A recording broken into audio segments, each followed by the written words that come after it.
Saya akan melanjutkan. Kemudian lembaga negara merupakan satu kesatuan yang tidak terpisahkan dengan keberadaan negara.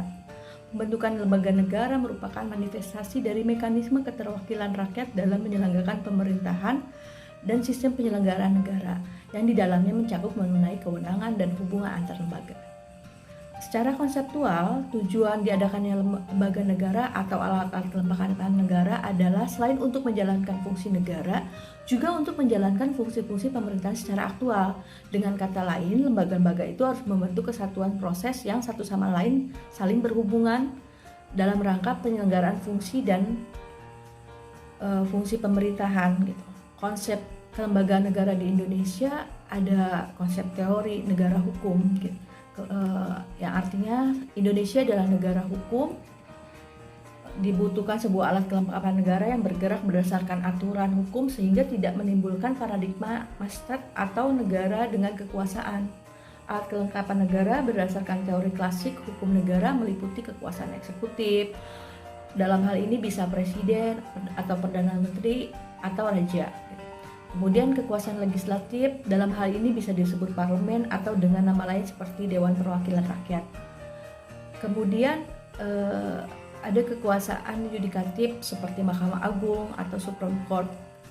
Nah, tiap alat kelengkapan negara tersebut memiliki organ-organ lain untuk membantu melaksanakan fungsinya. Nah, lembaga-lembaga negara harus membentuk suatu kesatuan proses satu sama lain, saling berhubungan dalam rangka penyelenggaraan fungsi negara, atau istilah yang digunakan oleh Sri Sumantri adalah actual governmental process.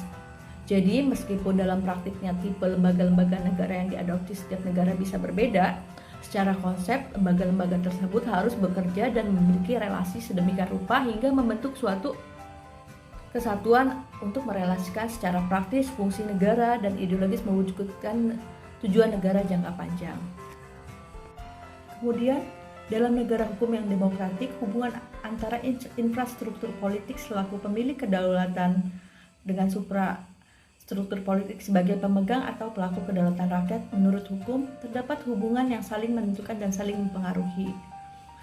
Oleh karena itu, hubungan antar kedua komponen struktur ketatanegaraan tersebut ditentukan dalam Undang-Undang Dasar, terutama suprastruktur politik telah ditentukan satu sistem bagaimana kedaulatan rakyat sebagai dasar kekuasaan tertinggi negara itu dibagi-bagi dan dilaksanakan oleh lembaga-lembaga negara. Menurut Profesor Jimli Asidiki menguraikan ada 12 ciri penting dari negara hukum, diantaranya adalah supremasi hukum, kemudian yang kedua persamaan dalam hukum, kemudian yang ketiga asas legalitas, dan yang keempat pembatasan kekuasaan, yang kelima adalah organ eksekutif yang independen, yang keenam peradilan bebas dan tidak memihak, yang ketujuh tentang peradilan dan peradilan tata usaha negara, yang kedelapan tentang peradilan tata negara, yang kesembilan perlindungan hak asasi manusia, yang kesepuluh bersifat demokratis, yang ke-11 sarana untuk mewujudkan tujuan negara, dan yang ke-12 transparansi dan kontrol sosial.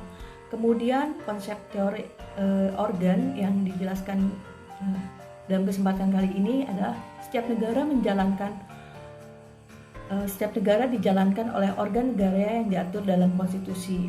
Pengaturan kewenangan organ negara dalam konstitusi dimaksudkan agar tercipta keseimbangan antara organ negara yang satu dengan yang lain